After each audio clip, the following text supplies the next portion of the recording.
Picture this. You're standing in the middle of a massive big box baby store. You've got that little Registry scanner gun in your hand, or maybe you're just scrolling a mega list on your phone. You're looking at aisles, literally aisles of wipe warmers, specialized diaper bins, tiny high-tech socks that monitor heart rates, and $1,500 bassinets that claim they'll rock your baby to sleep using artificial intelligence. Oh, the sheer panic in the eyes of expecting parents in that moment. It's real. It is. And you're standing there thinking, do I need all this? Am I a bad parent if I don't buy the $200 sterilizer? Where am I even going to put a giant plastic swing in my two-bedroom apartment? Welcome to the Rising Parent Podcast. I'm Tim. And I'm Edna. And today, we are tackling a massive, incredibly stressful topic for expecting parents, the Minimalist Newborn Registry, saving money on essential baby gear. We're going to talk about what your baby actually needs versus what a multi-billion-dollar marketing machine says they need. Exactly. Before we dive into all the budget-friendly, space-saving, and eco-friendly essentials, we want to remind you that new episodes of the Rising Parent Podcast are released every Monday and Friday. So if you want to start your week and kick off your weekend with practical, no-nonsense parenting advice, make sure you hit that subscribe button. Absolutely. And we also want to quickly mention that we created this podcast not just to help families thrive, but also to raise funding for our nonprofit mobile food bank, Selfless Outreach. If you want to support the cause and help us feed underserved communities, you can learn more at selflessoutreach.org. Yes, please check it out. All right, Tim, let's talk baby gear because, oh man, the newborn phase is my absolute favorite, but it is also the phase where parents are targeted the hardest by marketing. Let's get started.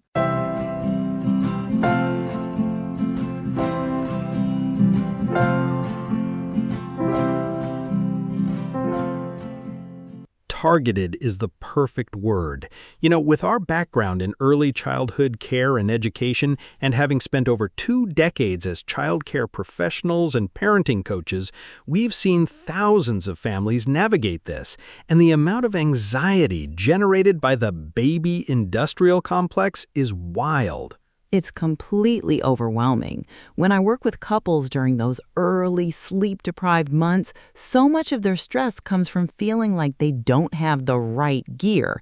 They think if my baby isn't sleeping, it must be because I didn't buy the ultra-plush, vibrating, noise-making sleeper. Right. And then they jump on Amazon at 3 a.m. and spend $300 out of sheer desperation. The dreaded 3 a.m. desperation purchase. I had a couple in our coaching sessions. Let's call them Chloe and Mark. They lived in a very cozy, beautiful, but small apartment in the city. When Chloe got pregnant, she went on Pinterest, and suddenly she had a registry with over 150 items. She was stressed to tears about where they were going to put a standalone changing table, a nursing glider, a tummy time activity center, and a dedicated baby bathtub. Oh, wow. In an apartment? That's just asking for a living room that looks like a plastic explosion. Exactly. And what we worked on together was zooming out and asking, what does a newborn actually do? They sleep, they eat, they poop, and they need love. That's it. They do not care about the aesthetic of your nursery or if their wipes are warm to precisely 98 degrees. Wait, let's pause on the wipe warmer. Can we just officially declare war on the wipe warmer? Yes, let's do it. I am so serious. Back when we operated the daycare, we obviously cared for infants all day long. And let me tell you, when an infant is getting their diaper changed, the temperature of the wipe is the least of their concerns. And the funny thing is, wipe warmers actually dry the wipes out. Or worse, they can become a breeding ground for bacteria if you aren't constantly cleaning them. Plus, if you train your baby to only accept warm wipes, what happens when you're in a Target bathroom or out at a park and you have to use a cold wipe? Complete meltdown. Exactly. You're setting yourself up for failure. And this brings up a massive point about communication and budget, which is what I often tackle with the families we coach. I had a session with a dad, let's call him James. James and his wife were fighting constantly about money before the baby even arrived. She felt pressured by social media to buy all these high-end, aesthetic, single-use gadgets. James was looking at the credit card statement, panicking.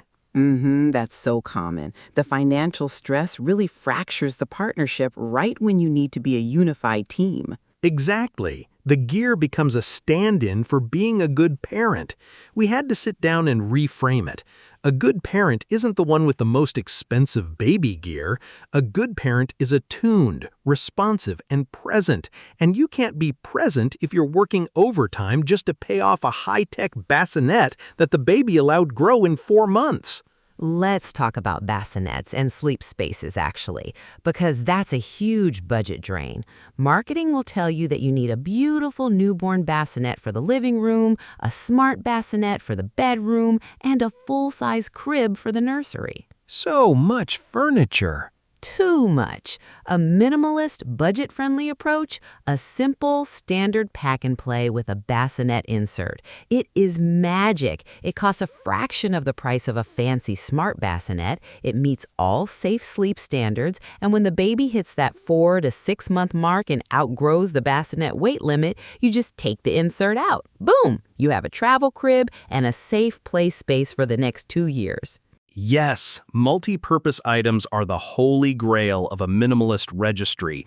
If a piece of gear only serves one highly specific purpose for only a 3-month window, skip it. Absolutely. And from an eco-friendly standpoint, buying one piece of gear that lasts 3 years instead of 3 pieces of gear that last 3 months each, that's a massive reduction in plastic, shipping, and eventual landfill waste. Speaking of sleep, another huge area where parents overspend is swaddles and baby clothes. Oh, the tiny outfits. They are so cute. It is so hard to resist the tiny shoes, Tim. I know, but we've seen this time and time again in our daycare years. Parents would drop off infants in these elaborate, multi-layered outfits with buttons, snaps, collars, and suspenders. Suspenders on a 3-month-old. Oh my goodness, yes, the denim jeans on a newborn. Why? They just want to be curled up in a soft little ball. Right? And inevitably, that baby would have a massive blowout diaper by 10 a.m. And there I am trying to unbutton 14 tiny, rigid snaps on a pair of baby overalls while keeping the mess contained. It's a nightmare. And imagine doing that at 3 a.m. in your own home with no sleep. Exactly. So, my number one rule for minimalist baby clothing: double zipper sleepers. That's it. You don't need newborn jeans. You don't need tiny stiff shirts. You need 5 to 7 soft, organic cotton double zipper sleepers. The double zipper means you can unzip from the bottom for a middle-of-the-night diaper change without exposing the baby's chest to the cold air. Yes, no snaps. Whoever invented snaps on infant pajamas never actually changed a squirmy baby in the dark. Preach. And babies outgrow newborn sizes in weeks, sometimes days, or they're born too big for them entirely. So buying an entirely new newborn wardrobe is a huge waste of money. This is where leaning into community is huge for a minimalist, eco-friendly approach. Hand-me-downs are your best friend. Absolutely. Babies wear these clothes for such a short window. They are usually in pristine condition. There is zero shame in secondhand. In fact, it's a badge of honor for eco-friendly parents. Yeah, you wash them in some gentle detergent and they are good to go. I want to pivot a bit and talk about feeding gear, because whether you're breastfeeding, formula feeding, or pumping, the industry wants to sell you a kitchen counter full of appliances. Oh yeah, the sterilizers, the bottle warmers, the special baby food makers. It looks like a science lab. It really does. Let's start with bottle warmers. Similar to the white warmer, you don't need one. Babies can drink room temperature or even slightly cool milk. If you do need to take the chill off milk from the fridge, you know what works perfectly? A mug of warm water from your tap. Just sit the bottle in the mug for a few minutes. Free, takes up zero counter space, and doesn't require being plugged in. And it doesn't break down. I remember a dad we worked with in a coaching session. He was so frustrated because their $80 smart bottle warmer kept giving error codes while his baby was screaming for milk. He said he almost threw it out the window. I told him the mug of warm water trick, and the next week he looked like a new man. He was like, "Tim, you saved my sanity." It's the simple things. And what about sterilizers? Same thing. Unless your pediatrician specifically tells you that your baby has an immune compromise and requires hospital-grade sterilization for every feeding, hot soapy water is usually sufficient for cleaning, and a good old-fashioned pot of boiling water on the stove works perfectly for a weekly sanitizing boil. You don't need a massive plastic dome taking up half your kitchen counter. Agreed. And when they get to 6 months and start eating solids, you do not need a $150 baby food maker. It's just a tiny, overpriced blender. You know what works great? The blender or food processor you already own, or even just mashing an avocado with a fork. Yes, the fork is the ultimate minimalist tool. And regarding high chairs, I have strong feelings about high chairs. Oh no, here we go. I know exactly what you're going to say. If you take nothing else away from this episode, listen to me. Do not put on your registry a high chair that has fabric cushions, nooks, crannies, or ruffles. Fabric is the enemy of the feeding stage. It is. We had this one family back in the daycare days who brought in this incredibly expensive plush high chair for their infant to use. It looked like an executive office chair for a baby. It had velvet-like cushion.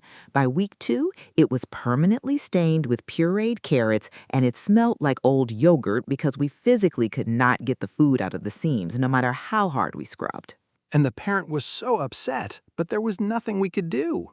Right. A minimalist high chair is hard plastic or wood. One simple tray, something you can literally wipe down with a sponge in 10 seconds or take outside and hose off if things get truly catastrophic. And the best ones are like $20 to $30. Exactly. The classic IKEA Antelope high chair is a minimalist legend for a reason. Cheap, indestructible, and easy to clean. Yes.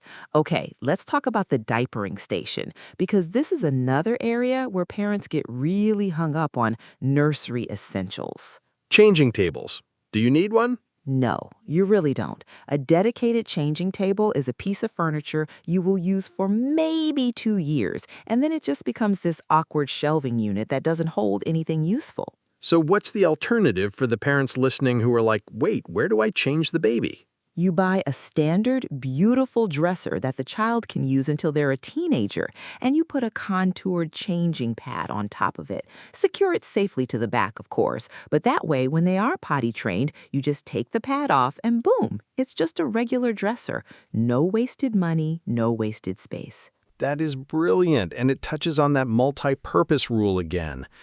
What about diaper pails, the famous diaper genie and all its competitors? You know, some people swear by them, but here's the reality for budget-conscious and eco-friendly parents. Those proprietary plastic refill bags are wildly expensive. You're essentially paying a premium just to throw away trash. And a lot of plastic waste. A ton of plastic waste. A better option? Just get a standard stainless steel step trash can with a good sealing lid. Stainless steel doesn't absorb odors the way plastic diaper pails do. And you can use regular trash bags. Just take the trash out frequently. If there's a really offensive diaper, you can put it in a small dog poop bag before tossing it in the main bin, or just walk it directly to the outside garbage. Yeah, that's such a practical workaround. And for the truly eco-friendly parents out there, cloth diapering has come a long, long way. We've supported several families in our coaching who opted for cloth. It's not the old safety pins and rubber pants anymore. Oh, they are so modern now. Snaps, waterproof covers, inserts. It definitely requires an investment of time for the laundry, but the financial savings over 2.5 years of diapering are in the thousands. Plus, you never have to do a midnight run to the pharmacy because you ran out of diapers. Very true. Okay, so we've covered sleep, clothing, feeding, and diapering. Let's talk about transport and gear. Strollers, car seats, Carriers. The big ticket items. Yeah, this is usually where the biggest chunk of the registry budget goes. Now, I want to be very, very clear about one thing. We talk a lot about buying secondhand, using hand-me-downs and borrowing gear to save money and be eco-friendly. But there's one item you must absolutely 100% buy brand new. The car seat. The car seat. Do not ever buy a used car seat at a yard sale, off a Facebook group, or even from a friend unless you would trust that friend with your life and you know for a certified fact that the seat has never been in even a minor fender bender and isn't expired. Exactly. The structural integrity of a car seat can be compromised in ways you cannot see with the naked eye. This is the one place in your minimalist registry where you allocate your budget for a new item. Safety first, always. But even then, you don't need the $800 luxury infant seat. All car seats sold in the U.S. have to pass the exact same rigorous safety standards.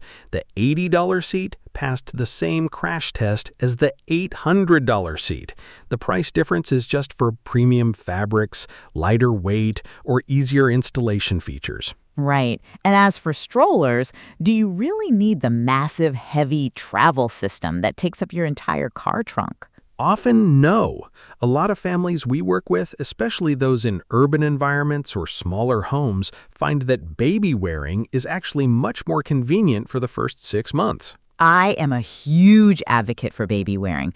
A good ergonomic baby carrier or a simple wrap is a minimalist parent's best friend. It keeps the baby close, which, going back to newborn sleep and soothing, is exactly what they crave. They want to hear your heartbeat. They want to be in motion. And it leaves your hands free, which is a game changer. I remember one mother we coached, let's call her Rachel. She had a toddler and a newborn, and she was losing her mind trying to maneuver a massive double stroller through grocery store aisles. We suggested a simple wrap for the newborn and letting the toddler walk or ride in the cart. She came back to our next session glowing. She was like, "I have my hands back. I can actually reach the cereal on the top shelf." Yes, baby wearing is incredible. And if you do want a stroller, a simple frame stroller where you can just click your infant car seat directly into it is incredibly cheap, lightweight, and perfect for the first year. You can save up for a more robust umbrella or jogging stroller later, once you actually know your family's walking habits. Once you know your family's habits. I love that you said that, Edna, because that really is the core philosophy of a minimalist registry. It is wait to buy. Yes, wait to buy. You don't need to have your house fully stocked for a 2-year-old when you bring home a 2-day-old. Buy the absolute bare minimum for safety and feeding, and then let your baby tell you what they like. Exactly, because babies have preferences. You might register for a highly specific, expensive brand of bottles, get 8 of them, and then your baby completely rejects that nipple shape. Now you have $100 worth of plastic you can't use. We saw that constantly in the daycare. Parents bringing in 5 different types of pacifiers or bottles because the baby was picky. If you only buy 1 or 2 starter bottles, you save yourself so much money and clutter if you need to pivot. Same goes for swings and bouncers. Marketing says you need a massive motorized swing that plays white noise and rocks in 4 directions, but some babies hate swings. Some babies prefer a simple $30 manual bouncer that just bounces when they kick their little legs. Or they just prefer a blanket on the floor for tummy time. A clean blanket on the floor is the ultimate minimalist baby gear. It's free. It really is. And it's better for their physical development, too. They need unrestricted floor time to build their core muscles, not to be strapped into plastic buckets all day. So true. You know, listening to us talk through all this, it's so clear how much peace of mind comes from just letting go of the expectations. The marketing machine wants you to feel inadequate so you'll spend money. But you, the parent, are your baby's most essential piece of gear.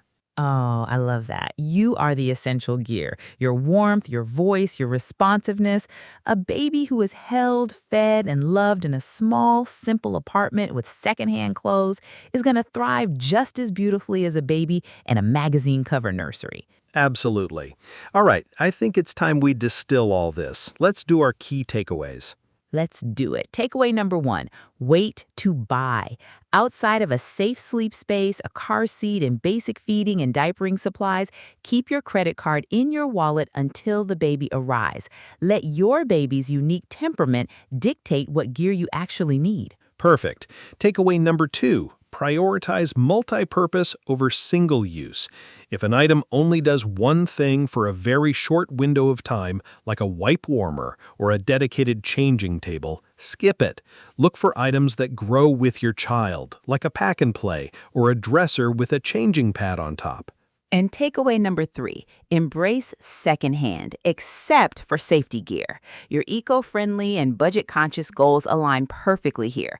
Accept hand-me-down clothes, borrow the baby swings, and buy the high chair used. But always, always buy your car seat brand new. Spot on. If you follow those 3 rules, your registry is going to be incredibly manageable, your budget won't explode, and your house won't look like a baby boutique threw up in it. A very vivid but accurate warning. All right, parents, that brings us to the end of today's episode. We really hope this conversation helps you breathe a little easier and approach that registry scanner gun with a lot more confidence and a lot less pressure. Yes, you've got this. You are going to be amazing parents with or without the fancy gadgets. Now, if you found value in today's episode, we need you to do a few things. First, make sure you subscribe to the Rising Parent Podcast on whatever platform you're listening on right now.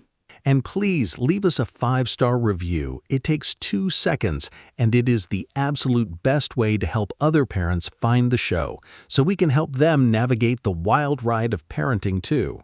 And don't forget, new episodes drop every single Monday and Friday, so we will be right back here with you in just a few days.